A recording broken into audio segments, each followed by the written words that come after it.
जो महिलाओं का बलात्कार करते हैं। कहां गई आपकी इंसानियत?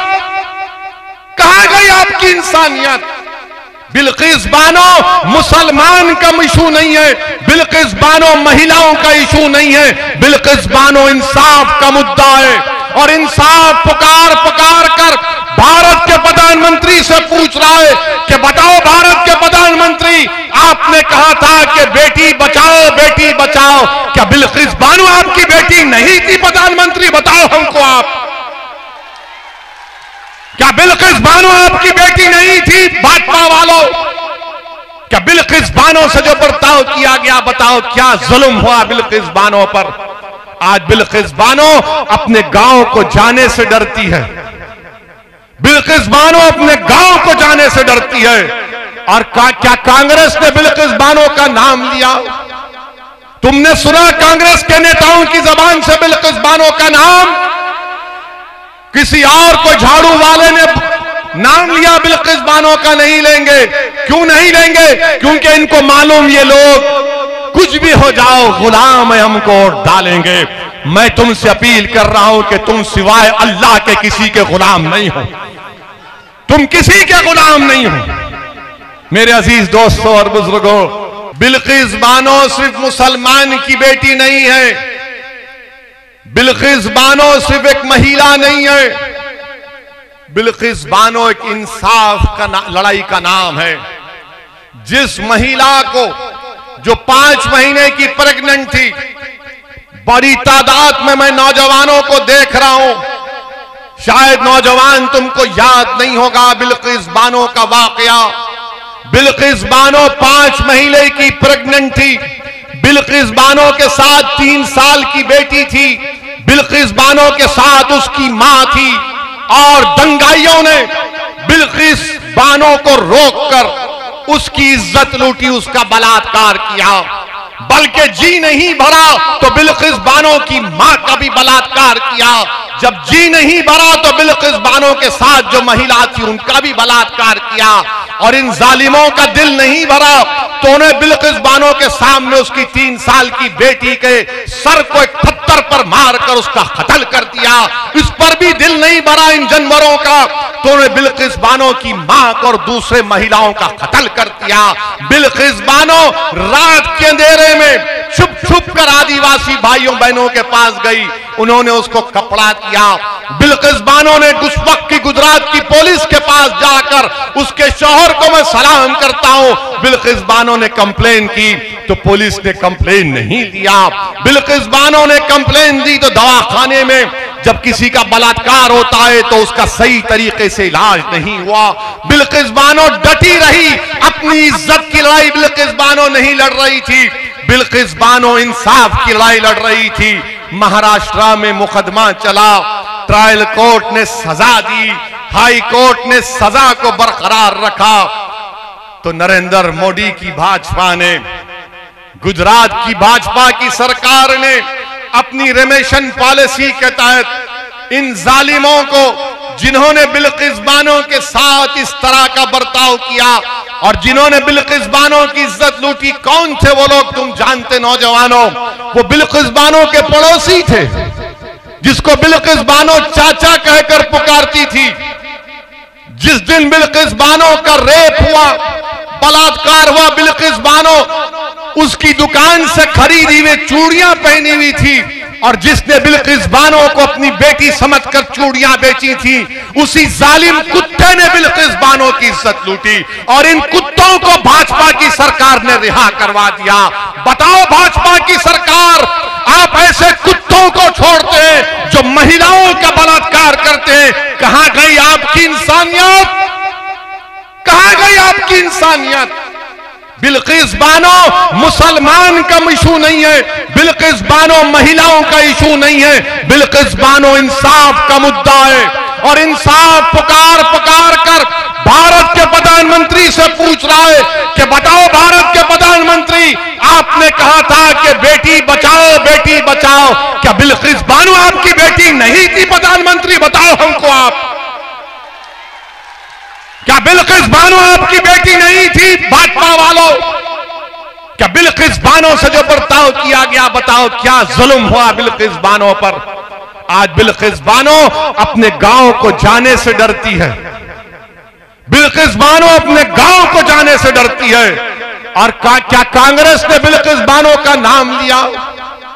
तुमने सुना कांग्रेस के नेताओं की जबान से बिल्किस बानो का नाम? किसी और को झाड़ू वाले ने नाम लिया, बिल्किस बानो का नहीं लेंगे। क्यों नहीं लेंगे? क्योंकि इनको मालूम ये लोग कुछ भी हो जाओ गुलाम है, हमको और डालेंगे। मैं तुमसे अपील कर रहा हूं कि तुम सिवाय अल्लाह के किसी के गुलाम नहीं हो, तुम किसी के गुलाम नहीं हो। मेरे अजीज दोस्तों और बुजुर्गों, ये बिल्किस बानो से ऐसा किया गया।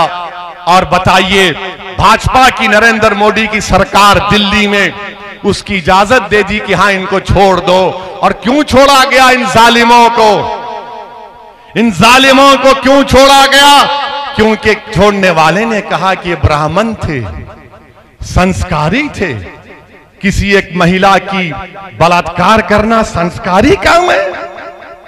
एक महिला की 3 साल की बच्ची को उसके सामने कत्ल करना संस्कारी काम है? मेरे अजीज दोस्तों और बुजुर्गों, यही नाइंसाफियों के खिलाफ हम आपसे अपील कर रहे हैं कि आप मंजलिस का साथ दीजिए। डरने और घबराने की जरूरत नहीं है आपको। इंशाअल्लाह ताला हम और आप मिलकर ये तमाम नाइंसाफियों के खिलाफ आवाज उठाते आए हैं और लड़ाई लड़ते रहेंगे। मैं आपको याद दिलाना चाह रहा हूं कि तुम जानते नौजवानों, अस्मा बिन्त अबू बकर कौन थी? अस्मा बिन्त अबू बकर कौन थी? अस्मा बिन्त अबू बकर हजरत सिद्दीक अकबर की साहबजादी थी। जब गारे सूर में रसूलुल्लाह सल्लल्लाहु अलैहि वसल्लम सिद्दीक अकबर के साथ थे, तो हजरत अस्मा बिन्त अबू बकर घर से खाना पकाकर उतनी ऊंची पहाड़ी पर रोज जाकर खाना देती थी।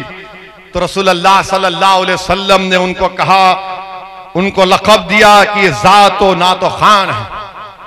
वो अस्मा बिन्त अबू बकर, जब अबू जहल को मालूम हुआ कि मोहम्मद सल्लल्लाहु अलैहि वसल्लम जा चुके हैं, तो अस्मा बिन्त अबू बकर के घर को आकर उसने पूछा, बताओ अस्मा, कहां है तुम्हारा बाप और कहां है मोहम्मद सल्लल्लाहु अलैहि वसल्लम? तो हजरत अस्मा ने कहा कि अगर मैं झूठ बोलूंगी तो शरीयत बीच में आ जाती है, अगर मैं सच बोलूंगी तो वफा खत्म हो जाएगी। तो हजरत अस्मा बिन्त अबू बकर ने कहा कि सुन अबू जहल, सुनो वक्त के अबू जहल सुनो। हजरत अस्मा ने कहा कि मैं जानती हूं मगर तुझे नहीं बताऊंगी। तो अबू जहल ने मक्के के बीच चौराहे पर हजरत अस्मा बिन्त अबू बकर को मुंह पर तमाचा रसीद किया। हजरत अस्मा बिन्त अबू बकर के कान में बाली थी, कान कट गया, खून निकलना शुरू हुआ, मगर वो फिर उस दिन अपने कान को कपड़ा लगाकर जब गारे सूर में अपने वालिद और रसूलुल्लाह सल्लल्लाहु अलैहि वसल्लम को उन्होंने खाना दिया, तो सिद्दीक अकबर ने अपनी बेटी से पूछा कि बेटी ये कपड़ा हटाओ, तुमने कपड़ा अपने मुंह पर क्यों लगा लिया? तो हजरत अस्मा ने कुछ नहीं कहा। जब वालिद ने सार किया तो उन्हें कहा कि अब्बा जान, अबू जहल घर को आया था और पूछा कि बताओ मोहम्मद सल्लल्लाहु अलैहि वसल्लम कहां हैं? तो उसने मक्के के भरे चौराहे पर मुझे तमाचा रसीद किया और मेरा कान कट गया। तो आप अंदाजा लगाइए, सिद्दीक अकबर के आंख में आंसू आ गए। अल्लाह के रसूल सल्लल्लाहु अलैहि वसल्लम ने अपने हाथ अल्लाह की बारगाह में उठाकर दुआ की कि अल्लाह, मैं सिद्दीक अकबर से राजी हूं, इसके खानदान से राजी हूं, तू भी राजी हो जा सिद्दीक अकबर से। तो मुसलमानों, तारीख का मुताला करो। मैं इसलिए कह रहा हूं कि तुम अपने हौसलों को बुलंद रखो। यही सिद्दीक अकबर की बेटी हजरत अस्मा बिन्त अबू बकर, उनके बेटे अब्दुल्लाह इब्ने जुबैर, जो इमाम हुसैन की शहादत के बाद इमाम हुसैन के परचम को उठाया, तो जब हज्जाज मक्के पर हमला करने आया तो उन्हें अपनी माँ जो 100 साल की हो गई थी अस्मा बिन्त अबू बकर से कहा कि अम्मा जान, अब मैं जा रहा हूं हज्जाज से मुकाबला करने के लिए, मगर लोग कहते हैं हज्जाज बड़ा जालिम है, वो लोगों की चमड़ी उतार देता है। तो उस गयूर मां ने कहा कि सुनो अब्दुल्ला, जब बकरी को काटा जाता है या बकरे को काटा जाता है तो काटते वक्त तकलीफ होती, उसके बाद कुछ नहीं होता। फिर मां ने अपने बेटे से पूछा, क्या तुम हक पर हो? तो बेटे ने कहा, हां मां मैं हक पर हूं। तो मां ने कहा, जा मेरे बेटे, अपनी जान को मोहम्मद सल्लल्लाहु अलैहि वसल्लम के दीन पर कुर्बान कर दे। और जब वो शहीद हो गए तो हज्जाज ने अब्दुल्लाह इब्ने जुबैर की लाश को मक्के में लगा दिया।